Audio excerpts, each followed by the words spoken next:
Hi, everybody. Thanks so much for joining us for our December Fit at Work webinar. My name's Allie, joined here by Shannon and Nick, and they will be introducing themselves real quick here. Just wanted to go over those couple housekeeping items. So, for anybody who's unfamiliar with Face It Together, we are an addiction wellness nonprofit, and we provide professional, compassionate peer coaching to anyone impacted by addiction, and that includes loved ones. We often do that at no cost. So if you'd like to learn more, please visit our website, wefaceit.together.org. During today's webinar, please feel free to ask questions. You can do that using the Q&A button, and you can also do that anonymously if you would like. And then lastly, these webinars are a benefit to our Fit at Work program. And so that's where we partner with employees to provide our peer coaching as a mental health benefit. So maybe you've seen our flyer in a break room or our card in an onboarding packet. That means that your employer believes in this approach and they want you to be well. And coaching is completely confidential from that employer. So again, want to be here if you need anything. If you need help, please reach out. So today we're talking about sobriety during the holidays. We are fastly approaching the holiday season. Nick, Shannon, if you want to start us off with a little bit of introduction and tell us a little bit about your lived experience. Shannon, if you want to go first. Yeah, for sure. Thanks everybody for attending. My name is Shannon. I am a peer coach here at Face It Together. I get the opportunity to help people with similar experiences to myself. Some of the things that I struggled with in my past was intravenous substance use. So it was essentially opioids, methamphetamine. And when I think about substance misuse, I think about, the things that it helped me with at that time. And it's important to note that because with Face It Together, we want to help people in capacities that they feel they need. And so, though I have the same substance use as many other people, I want to think about my struggles with belonging, my struggles with being a person of color, LGBTQ, and the journey along that. So those unique experiences that I have helped to pair up with other people who have had those similar experiences. My journey started at about the age of 16, 17, utilizing opioids, starting as pain relievers and cocaine and alcohol was kind of that gateway to get me to those things. But when we think about the root, that root was that lack of connection, that lack of understanding, and a big part of me needed to be understood to be able to heal and to move forward. I've been 12 years methamphetamine opioid free. I am a coach who moderates alcohol, and so I think it's cool to have a unique perspective to this and talk a little bit about what moderation could look like, but also what other substance misuse looked like during the holidays for me. So excited to be here. I don't want to ramble too much, so thank you, Allie. Thank you, Shannon. And Nick. Hey, I'm Nick. I'm a peer coach at Face Together. Um, yeah, where to start? Just like Shannon said at the end, I think we could go all day about our stories. I grew up in a small town in Iowa. Many people in my family, whether or not they want to admit it, dealt with consumption issues themselves. Alcohol being the main one. For me, I didn't start using until I was 18, 17, 18. Started with alcohol, and that kind of bled into everything. Uh, Excelled at sports, and that's where like the stimulant addiction, Adderall, Vyvanse, all that started. And then kind of, I say at the time, helped me drink more, so I could stay up and party longer than everyone, right? And it kind of caught up with me. Um, yeah, started getting DUIs, disorderlies, and whatnot. 4 years sober, well, coming up on a little over 4 years sober. I just hit a point where I was sick and tired of getting in trouble. Um, I don't think people, I don't think people really get to, some people don't get to the reason why they chose to get sober. For the first 2 years, I was sober strictly because I was scared of going to prison.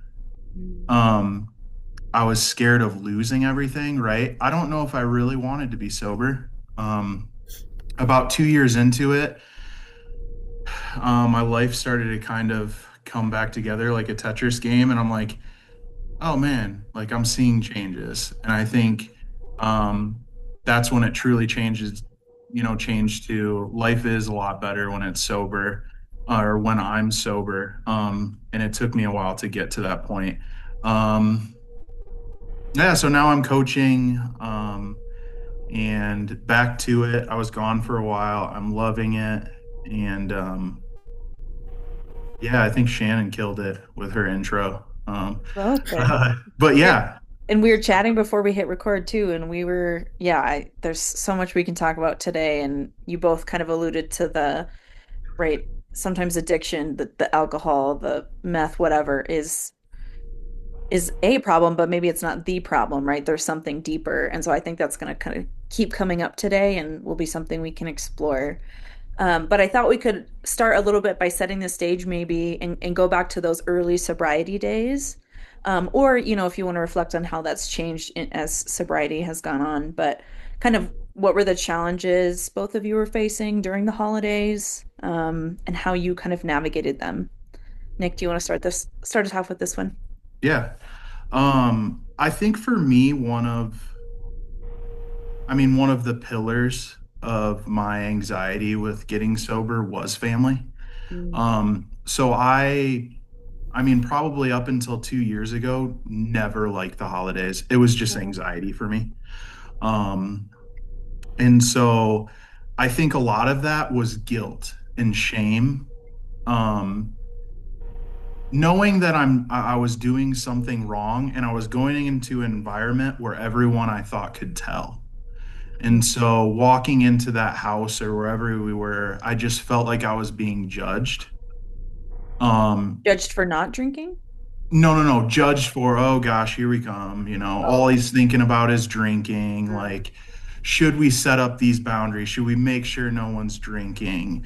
Right. And I think we'll get into later. I think that was the problem. Like, oh, here's the problem. Let's get rid of everything. Let's act like there's not an issue.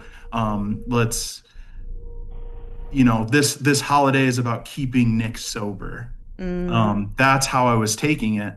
Um, and so yeah, I think a big part of that was guilt and shame, frustration.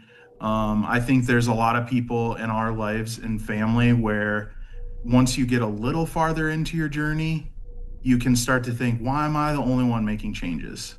Mm. Right? Like I think a lot of my problem is right, and this isn't me projecting onto people.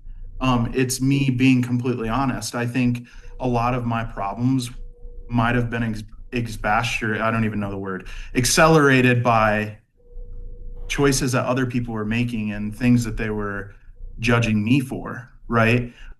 Granted, 95% of it was me, but I'm just saying holidays were a big struggle for me. And yeah, I a huge part for me was just I felt like I burnt a lot of bridges and I was forced to be around those people that I burnt bridges with. Mm. So I thought. Mm. Um, and I mean, I guess I can't remember the second part of the question, but as far as is now, has it changed? Yes. Yeah, Um, and just how you've kind of navigated that and yeah, maybe shifted your perspective a little bit.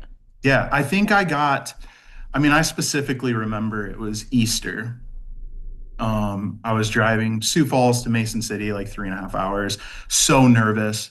Um, Kind of like that gross pit in my stomach, like, oh gosh, what's she gonna say? What he's gonna say?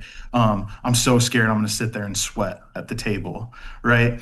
And I got to my family member's house and I'm sitting out there with my wife now, and I'm like, you know what? I haven't drank or used for 3 years.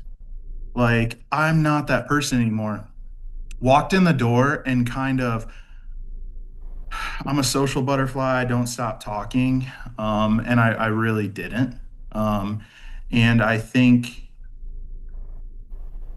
those family members truly saw change Mm. because within like 15 minutes, it was natural.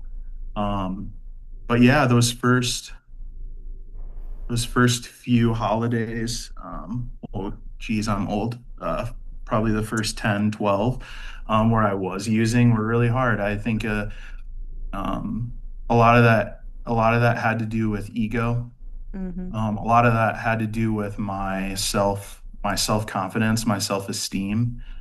Um, but yeah, it's just now it's like we were saying earlier, Allie. You get yourself psyched up for the holidays a month, 2 months before, like, oh my gosh, what's gonna happen? This is gonna happen. And then it's over in an hour and a half, 2 hours, 3 hours, our case, an hour. Yeah. And then the depression sits in, like, why did I waste all that time in my head? That That was so mental energy. easy.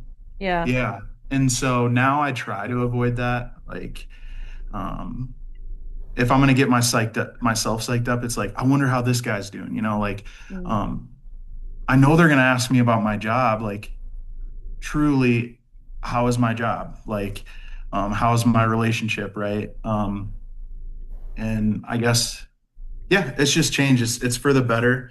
I don't get nervous, but like, there's still time and conversation around the table where you're like, this is weird, So, That could and happen to I, any family though, really. oh yeah, yeah, yeah. And you think you're so different, right? Yeah. Like Yeah. you think your family is so messed up and these relationships are so broken. And then you listen to someone and you're like, did you read my brain? Are you living the same life? Yeah. Well, and So it sounds like you similar to kind of your sobriety journey overall, where maybe the first couple years were kind of like fear-based or like white knuckling, and then you kind of moved into like just being your true self and like what does that mean and how can I be fulfilled like also at the holidays, even if they're yeah, we got to navigate different family dynamics. for sure. For sure. Yep. Shannon, what about you in terms of challenges, kind of how you've moved through those just in your own journey? Well, thank you for asking, Allie.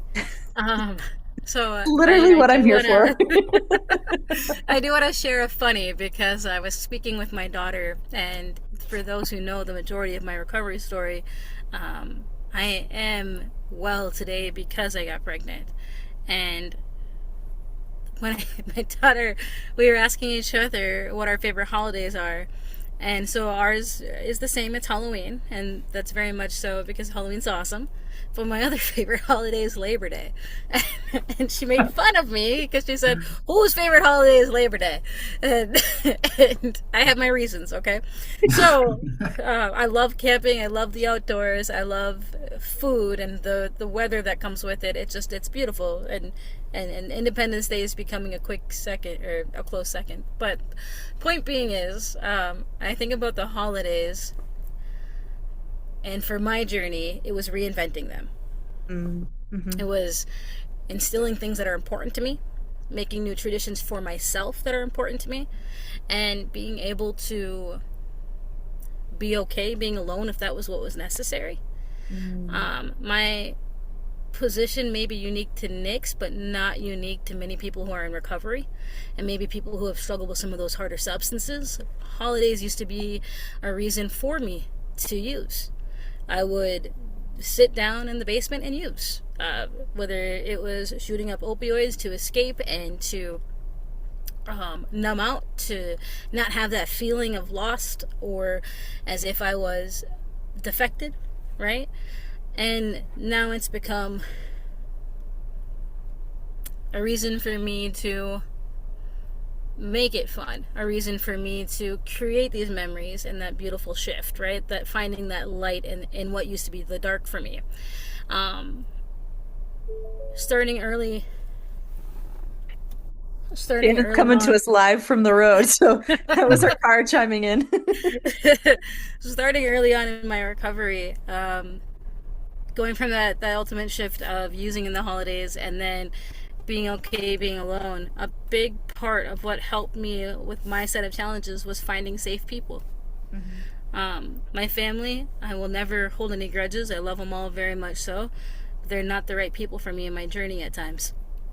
And so when I was able to create my family, my community of support, my to-go people, um, the ones who understood the ones where I truly felt understood, Mm-hmm. truly felt seen, and truly validated by, the holidays became easier. And so when I think about what that looks like for others, it might not be the same.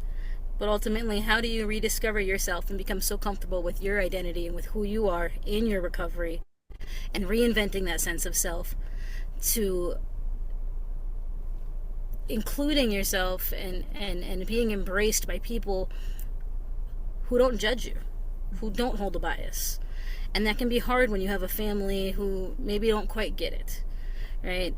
And trying to be safe in those spaces is difficult. So challenges for me, it was finding those safe people, being okay being alone at times, and how would I cope through that? Um, and for holidays, it was, I mean, maybe I had gone out and ate Chinese food because those restaurants were open, and being okay with that. Other days, it was okay. I'm gonna go catch a movie around Christmas time, and it was being okay with that. Um, I did reconnect with some of my family on those holidays, but also it was the importance of small dosages and remembering, hey, everyone is growing, everybody is learning, everybody is evolving, and where I'm at in my journey does not, does not deter theirs or defect where they're at. It's unique to the individual. For sure. What I wish I would have had um, is maybe people who were getting curious, right? I read somewhere that there's a couple of ways that you can approach somebody who's struggling or somebody who's sharing ways that they've affected your journey. And that's called the ABCs. People can avoid, they can blame, or they can get curious. And when you get curious, that's showing me that you want help to understand why I feel the way I feel. And ultimately, you see a lot of people go in that blame or that avoid mode. Um, I wish I would have had someone who gotten curious about why did you isolate away from the holidays for so long? Mm, Why don't we see you anymore? Um, Other challenges for the holidays, it's a lot of pressure. Yeah, you get stoked up, you want to head out there, you want to connect. Um, and being able to control that amount of anxiety can be tough. And reminding yourself those tools, those resources that you utilized. How do you write stuff down when you're feeling overwhelmed? How do we go ahead and do that bit of breathing in the car? Sometimes I just take a majority of bathroom breaks so I can sit in there and be alone. And that's again finding that safe space or finding that safe person um, who you do feel understood and seen by, and remembering that everybody is learning and everybody is growing. You mentioned traditions, Shannon, and that was one of my questions too for today was like, what if you are creating new transition or traditions for yourself, for your family? Maybe you are taking some space, you need to be away from certain people for a bit. Um, any advice there, or how did you go about it, or do you have a favorite new holiday tradition that you'd want to share with us? Oh, no, that's a great question. I'd say like tradition wise, you know,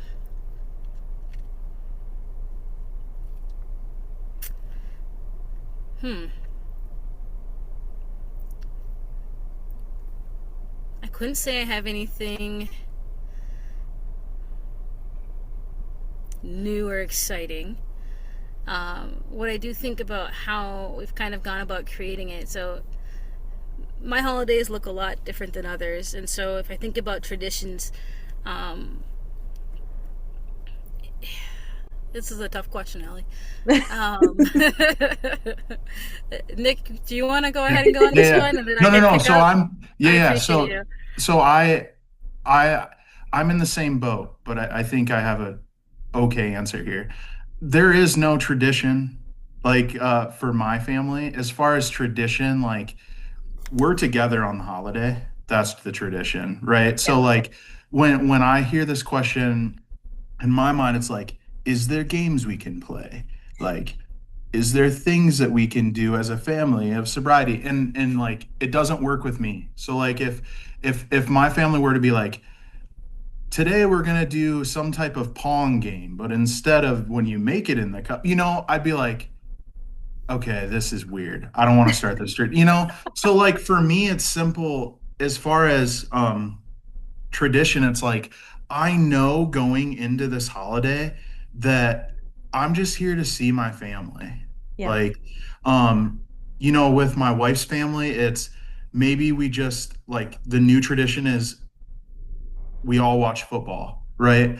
Or like we play a board game. I know with that board game and the people that I'm sitting with, there's not going to be alcohol. And if there is, someone's just drinking a beer, Mhm. right?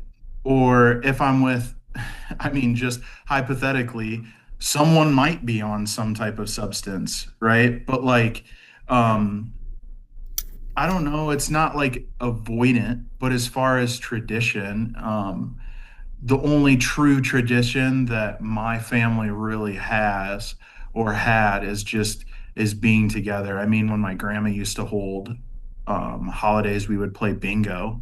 Um, Bingo isn't really my thing, so I would sit out and I don't know, drop the numbers and everybody would get upset. But Yeah. like, um, yeah, I'm with Shannon. Tradition and creating new traditions. I don't really do that with my family on holidays. As Yeah, far as that's fair. yeah, as far as other things though, like I love Thanksgiving Day and Christmas Day going to a movie with my wife. And I mean, my family's a good distance away. Some of them spread out through the country. So, like me and her parents and like our nieces and nephews, like we'll go see a movie. We've done that, I think, the past 3 years, and I truly do look forward to that. But as far as traditions of that day, just being together is the tradition. Thanks for giving me some thinking space because I feel like I'm prepared now. I got you. I appreciate you. So when I think about traditions, I think about, um, like he had shared the movie, but also for me, I got to be able to pivot on a holiday. Mm, And so my daughter, we just had Thanksgiving. And our tradition for Thanksgiving is I have basically a Friendsgiving, but they are more so family to me. And we all get together because we are some mean cooks. Like we get down. And so we get together and we make the biggest spread you can ever think of. And so a big tradition for me is cooking, right? And I think about that in the terms of busy work helps a lot of people to get through things. mhm. I feel like busy work can be tough, can be that distraction that people need. And I don't know if I ultimately do that because it helps to stay focused, but it doesn't hurt. Yeah. And that's where I truly believe what works for somebody might not work for all. And what works for me is I love to cook. I Mhm. love when people tell me the food tastes good. I love when someone says, "How the hell did you make this? And what did you do? Or where did you get this recipe?" And maybe it speaks to my ego a bit, but I enjoy it. But I also enjoy when I can fade away and go sit down for a little bit and rest and trying to find what that balance looks like throughout my day. I love to tell the kids that they have to starve until Thanksgiving is ready, right? Oh, we didn't eat breakfast. Who cares? You better go eat some of that meat tray because we've got, plenty of food coming out here. And maybe it's those little moments like that. Mm, And I do think it's important to be okay pivoting. mhm. People think I feel at times people really fall in love with the idea of what a holiday should be, Mm, and that comes from the outer influences of media, of movies, songs, whatever that might be, just from whatever's depicted out there. And so try your best not to get so focused on what the idea of a holiday should be versus what is going to be unique to your situation, to your experiences, and what actually is going to have a good time for you.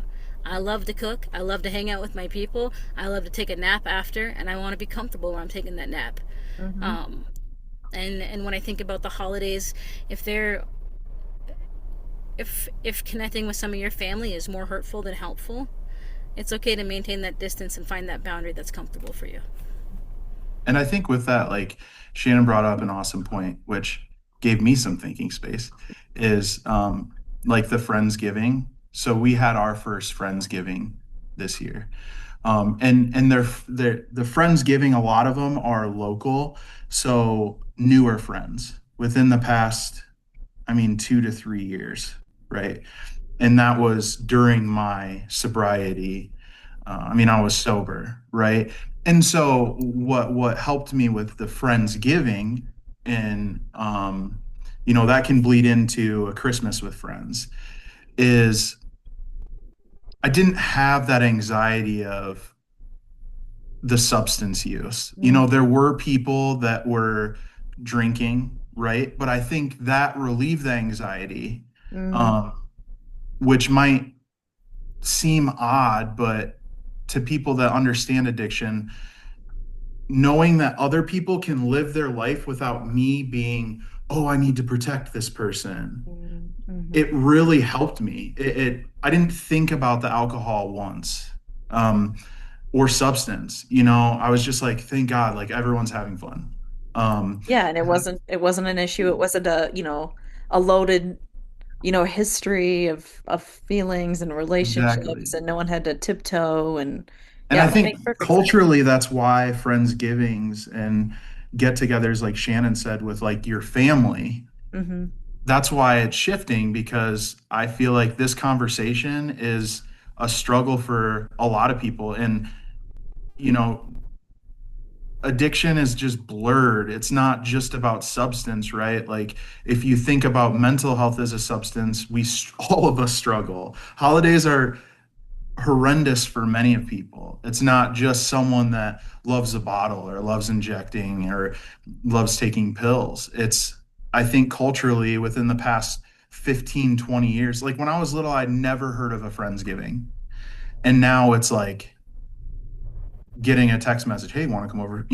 Yeah, I just feel like there's kind of a culture shift of let's make it fun.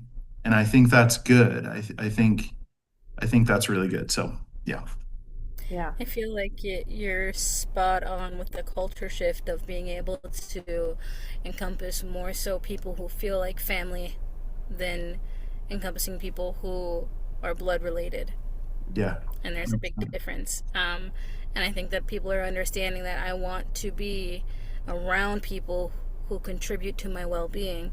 And at times, people do have a pretty checkered past with their family. And I think the term that Nick had used earlier was, we felt like we've burned bridges. And I feel like I've come to the term of my own, like, what would the word be? Repenting, right? Mm, My own forgiveness within self. And a lot of people aren't on that same journey of healing.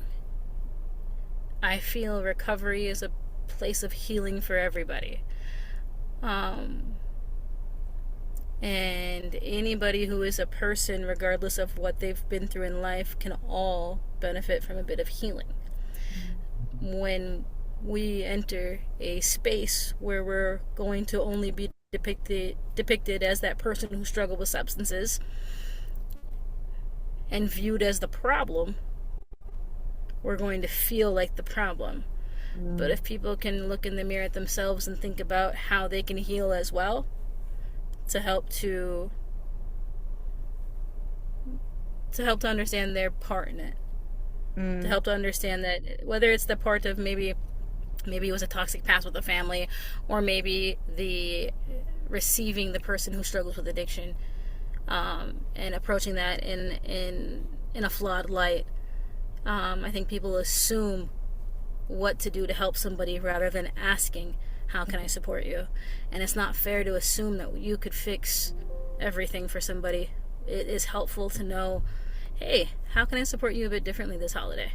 Oh, we And have they to might just talk. say, We have to talk about this, Shannon. Yeah, this is yes, spot on. So I think as we've been talking, it has felt a little like, and listen, we're not here to blame loved ones.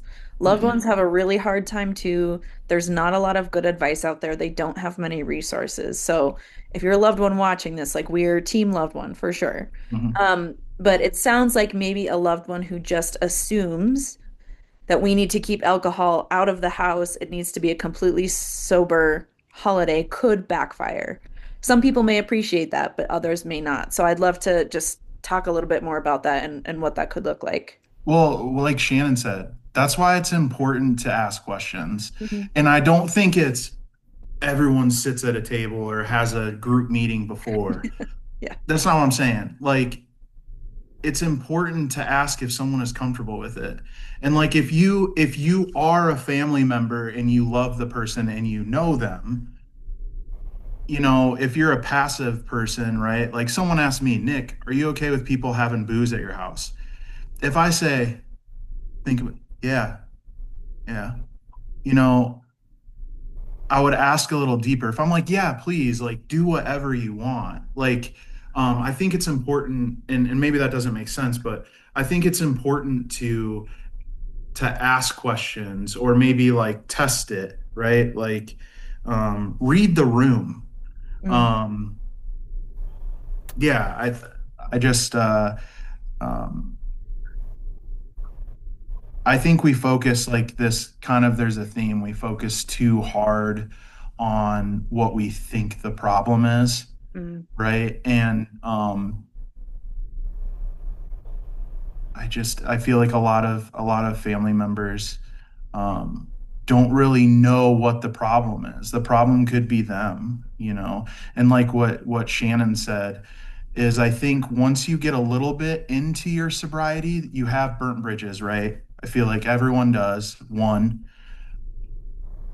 you can only do so much. Like, I think part of my journey with it is those burnt bridges, I've tried to heal them, mm, right? I've tried so hard. And I feel like that's what kills me is mm, now I'm to a point in my life where it's like, you know what, bro, if you want to sit there and think that I'm in the bathroom chugging 40s, then you do that. But like, I'm just going to be me, you mm, know? I'm just going to talk about normal things. But I think what Shannon said is like key, starting and listening, starting the conversation and listening, asking open-ended questions, like, and making sure that you're like someone that makes that person feel safe, right? Like, I wouldn't want my uncle coming up to me and being like, Nick, this holiday, should we set this stage? Like yeah. I want my wife to ask me. I want my dad to ask me, Mhm. right? Um, and so yeah, that's my 2 cents on it. Yeah. It sounds like you want someone to get curious, Nick. Someone to get curious about There's how to Exactly. that help word you. again. And it's very true. I think about wellness in a couple of ways. Is let's get curious about why we feel the need to have a drink during the holidays. And the idea is it helps loosen things up. The idea is that people feel like they're celebrating and they feel like it's going to, that it's just honestly been ingrained into our culture so much for that to be a thing. It seems like getting curious and giving space for people to share about what is helpful for them can be a world of a difference. Mm, Um, we did a webinar a couple years back, and it sits with me for quite some time. Is the respect for alcohol, the respect mhm, for why it shows up at every gathering, and being able to stay a bit mindful about that. Um, I think what everyone wants is to be comfortable and to connect and feel safe. And at times when people feel as if they are, I guess, um, being preventative and being proactive and clearing the space and changing what a holiday looks like just for somebody who struggles, that can definitely make us feel a little bit more centered than we want. mm, Where ultimately we want to come in and we want to connect. We want to talk about how your day's been, talk about what's been new, um, even about the mistletoe. Who knows? We don't want to talk about how we got a 60-day chip, and we don't want to talk about how our stint at Keystone went, right? We want to, I didn't mean to name drop, but our stint at treatment or whatever that might be. We don't want to talk about those things. We want to talk about the pieces that have been missing, right? We want to talk about how good life has been, how I have been working, how I have been back in the gym, or how we have been doing arts and crafts. We don't want to talk about addiction all the time. Yeah. And I feel like On when those different things start to disappear from the family environment, if like, oh, so and so didn't bring alcohol because so and so struggles, or we made it, an alcohol free Christmas this year, we know why, right? It's and then that just kind of like sticks, makes that has us standing out more so like a sore thumb. And if you're changing something for us, does that hinder bitterness or resentment in you for not being able to have the Christmas that you want to? So we'd rather be approached and have someone get curious about our needs rather than assume those needs. Mhm. And if someone were to get curious about my needs, I want connection. I want to sit. I want to have a good time. I want to help you cook. I want my kid to be able to go up and eat crackers because she's not going to eat later. She's not going to eat till later, you know. We want to have laughter. We want to have drama freak. We want to have.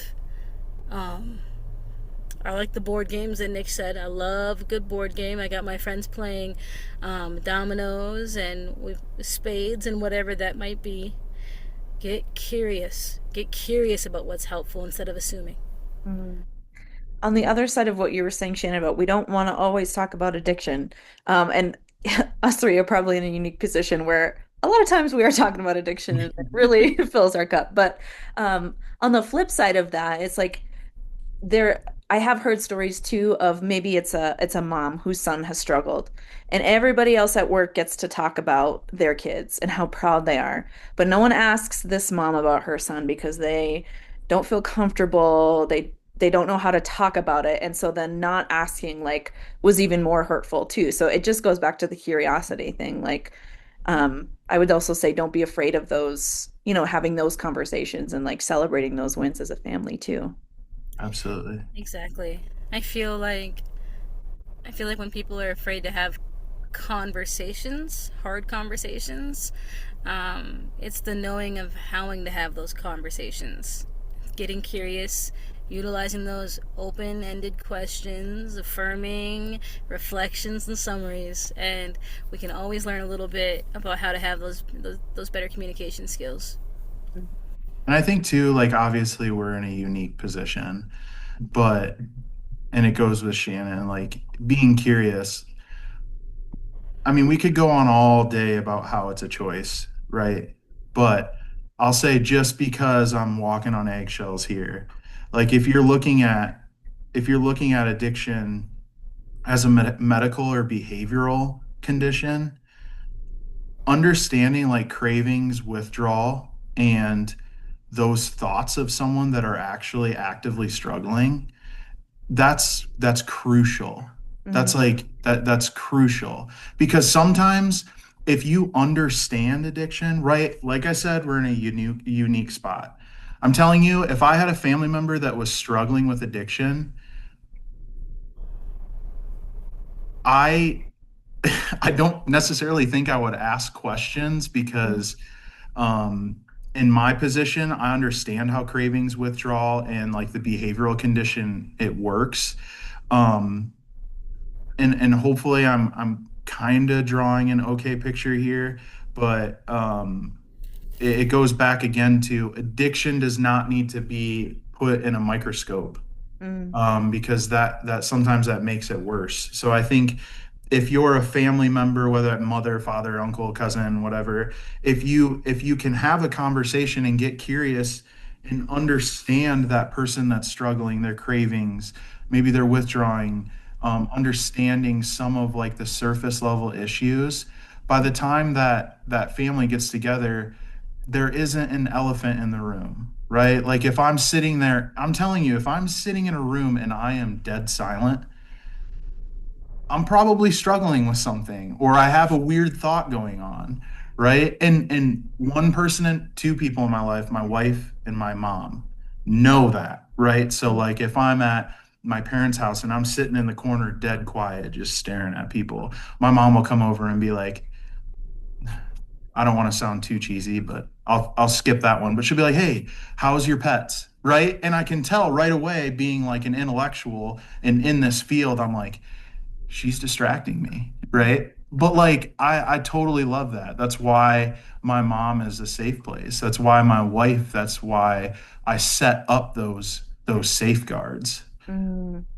That's why I get that out there. I'm like, sometimes it bites me in the you know what, but like not all the time if I'm quiet, right? Sometimes it's like Sure. I'm around people that I can't really be myself around. Mhm. And so I don't want to open my mouth. And like, yeah, it's just, sometimes I'll go to my wife and I'm like, sometimes in my life, if we go to this get together and I'm dead silent, can you help me out with that? Because something's not right. Pull Mhm. me to the side or give me one of these, like one of ours is. let's go. Like when no one's looking. Subtle. Yeah, and it's not always a bad thing. My Yeah. friends know if it's 11:30 and I'm going to the bathroom and I don't show back up, like I'm not dead. I left. I gotta go to bed. Exactly. Yeah, And yeah. so, yeah, kind of went off on a tangent, but No, no. And speaking of safeguards, I think we could at least list a few. So maybe for the person who's new to sobriety, I'm going to talk more about alcohol, Shannon, because that's more my area, but I would love to hear a few of other thoughts too. So, kind of those tried and true strategies, right? Like if you're around alcohol, but you don't want to drink, always having a drink in your hand, even if it's water or Diet Coke or whatever. Like Nick was talking about having either a sober buddy or somebody to check in, right? See how you're doing, have an exit strategy. If you need to leave early, leave early. Like chances are it's going to be totally fine. So I thought I would mention those quickly, but Shannon, Nick, any others we can give folks?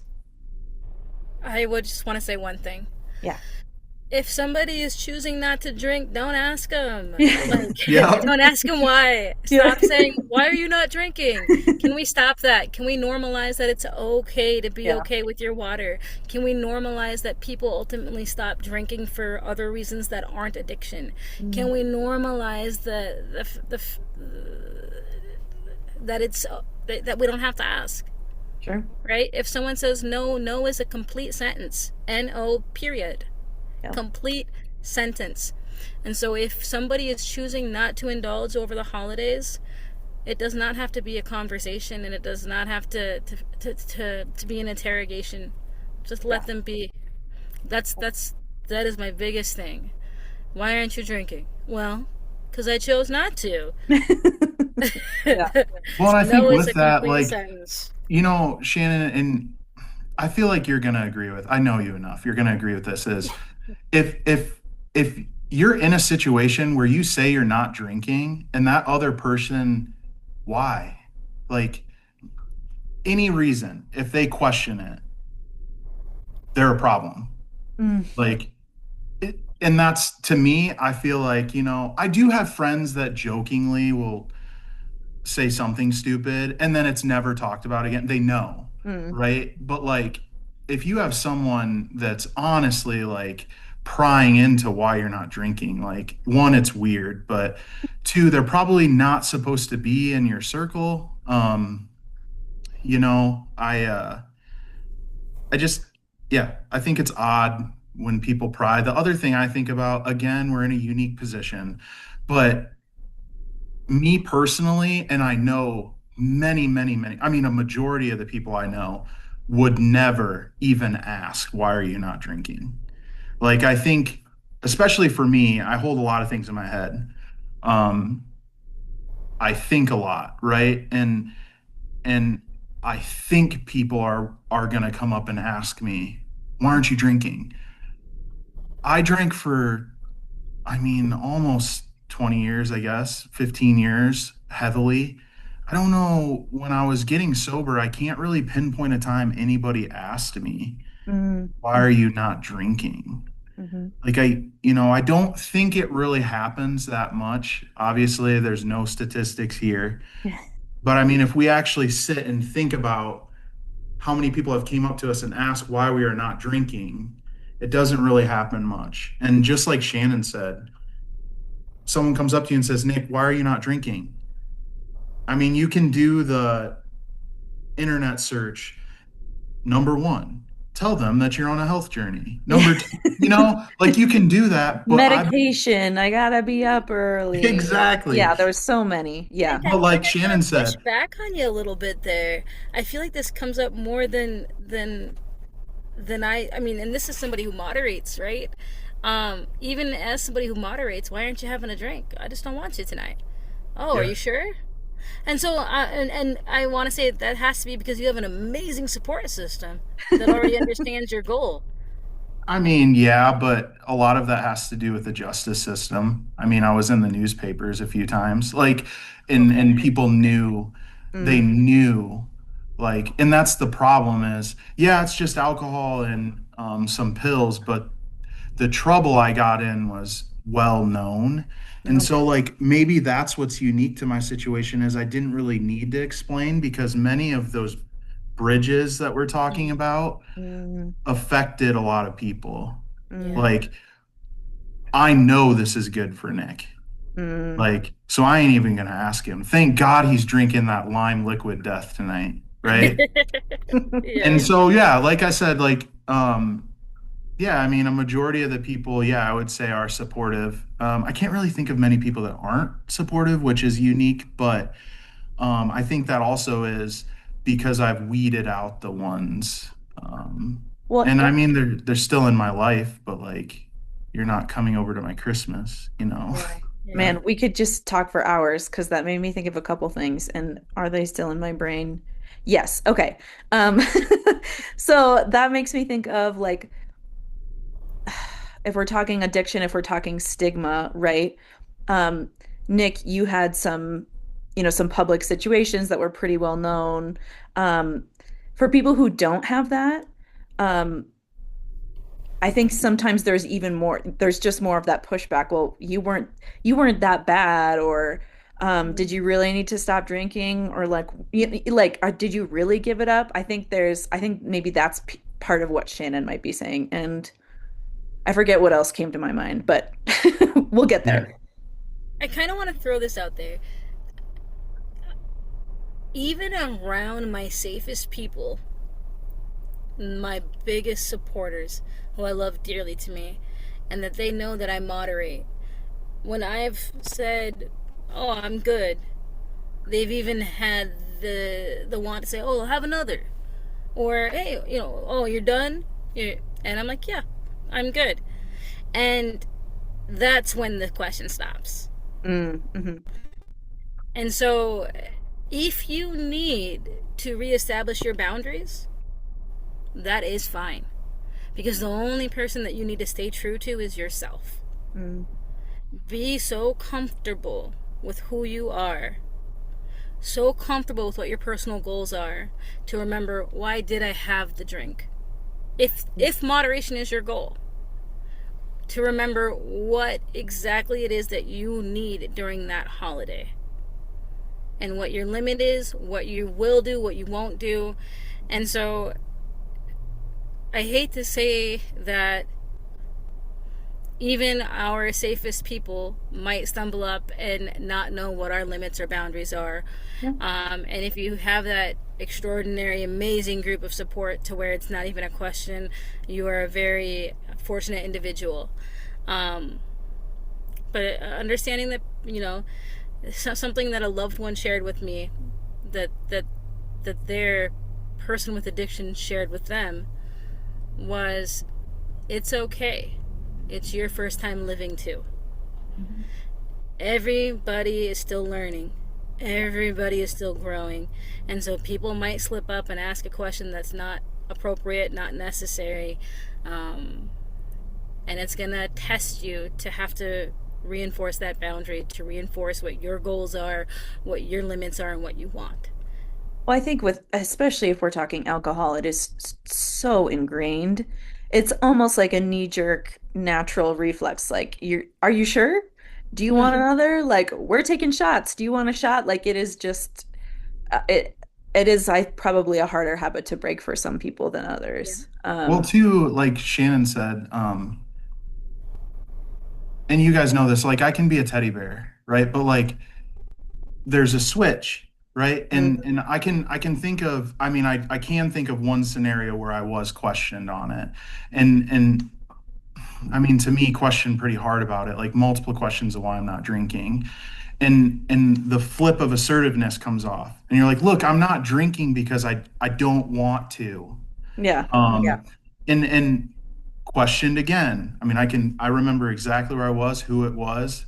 It was late at night. Eventually I kind of spilled the beans. I'm like, listen, if I drink, it's not going to stop. And then I'm going to get in trouble. I'm going to get arrested. And then I'm going to lose my job. And then they're like, holy chill out. And it's like, well, if you're going to keep asking me, I'll give you the honest answer.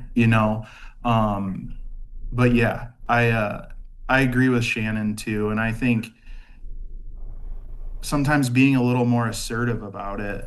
Like, um, I would never, me personally, in my life, I would never, I care about my health now, the most healthy I've ever been. I care about working out. I care about blah, blah, blah. But I would never say, hey, I'm not drinking because of a health journey. Mhm. Now I would be like, I'm just not drinking. Like, I don't know what else to tell you. Yeah. Also, if someone, I did this a couple of times. And when someone's like, "Oh, why don't you want to have a drink?" Well, why do you want to have one? Yeah. Yeah. Let's look at your Like, motivations. and so and a lot of the times people don't have a good answer. Yeah. And so it's okay to test others. Well, And Yeah. and then it's like, Shannon's like, and then it's, why do you want to have, like, why do you want to have a drink? Answer, because it's fun. I'm smiling. How do you know I'm not having fun right now? Yeah. I'm Like, having a great time. yeah, I've exactly. even I've even talked to members too who kind of like because there's so many ways to answer that question if it does come up. And one of them could be humor too, where he's like, "Oh, I was too good at it," or like there's just so many ways we can walk around that. Yeah, I've had Um, people too. It's like, because you don't want to see me on CNN. Like, I like that one. yeah, Yeah. like, yeah, the That is joking's a good fun. one. I'm a We huge are fun person. we are getting to the end of our time here. Nick, Shannon, anything else you want to throw out there as we're thinking about holidays? I mean, we haven't talked about stress too much. We talked about expectations, but like strategies for managing that or anything else we want to leave people with here before we sign off. I really just want to reiterate the fact of what are your goals, right? And who are your safe people? And are you acting in accordance with your values, your beliefs, your wants, and your needs? If there is something that feels strange about putting your needs and your beliefs first, then you're doing it right. Because it's going to feel uncomfortable for a while putting yourself first when you've always come second. A lot of the times when we're in our journey to wellness, we're putting our own thoughts, feelings, beliefs second, and we're not acting in alliance with who we truly are. So the Mm. moment that you feel a little bit awkward because you're not drinking or because you've shared that you don't want something or that, whatever that might look like, um, you're doing it right. Get comfortable being uncomfortable for a little bit, and you'll find yourself falling in line with who you are. If it's harder substances that you struggle with, like I have, and for me, it was truly finding those places where I felt good about being myself, and I found that purpose within those friend groups or those family groups that I have. Um, Identify what that is for you, stick with it. When you find something that works, you keep working it, you don't throw it away. So, thank you to any of my family and friends. I don't know if this gets out to them, but they might see it. So, Thanks, It Shannon. is gonna be a stressful holiday. No, I'm just kidding. What I would add is, I think we talked about this a little before, is it comes and goes so fast, right? And I think for those of us that do struggle not only with the addiction part of it, but also like that mental condition of nerves, angst, and um, we psych ourselves up for the holidays. And I know in many people's cases it's more than one day for the holiday, but for those that are struggling with the fact that they're going to go meet with their family. It's one day. If you have to use it as a test. I know that I can pinpoint 1 year where it was for me. Like, fine, I'm going to do this sober. Use it as a test, because like for some people these are the hardest days of the year. And so if you need to use it as a test, do it. And once you do get through it, it's like everything is a little easier. But yeah, just getting back to it, I think, um, don't psych yourself up so much about it. Like, if we sit and think about drinking or using, eventually we're probably going to start drinking and using. Mm. So if that's all you're thinking about 2 months, 2 weeks leading up to it, that problem could fester in your head so much that you want to do it just so you stop thinking about it. Mm. Yeah, And so, yeah, I think um, it goes a lot faster than we think. And so don't think too hard about it, but also remember to set up safeguards and boundaries. So, For sure. and have that plan. You know, the more that we talk about this, the more I think about how my holidays go, and um, where are your safe reset spaces? Mine is the bathroom. I go and I sit in there, and I'm like, okay, I'm overwhelmed, I'm overstimulated, I just need some peace, right? Um, and you hang in there for a little bit, and then I get out of there, and then I instantly will find something that helps me to feel better. And usually it's an interaction with the kid. We'll get a board game going, or we'll play some cards, or we'll chase around and yell around a little bit. Or it's getting back into the kitchen and cooking, and staying with that. Find those places you feel like you belong, and work them. Work them because they work. Have that plan. Have those safeguards put in place. And for anybody who is trying to help a loved one during the holiday, get curious. Get curious and support them in a way that is beneficial for them. We can't be out here assuming that one thing works for everybody. Um, yeah. Awesome. and reach out if you need help. Yes, yes. Thank you both so much. Thanks to everyone watching, especially the recording later on as well. If you have other questions, you want to meet with a coach, you can visit wefaceit.together.org. We've got a green Get Started button in the corner. You can't miss it. You can fill out that form and we'll be in touch. But have a very happy holiday, and we will see you soon.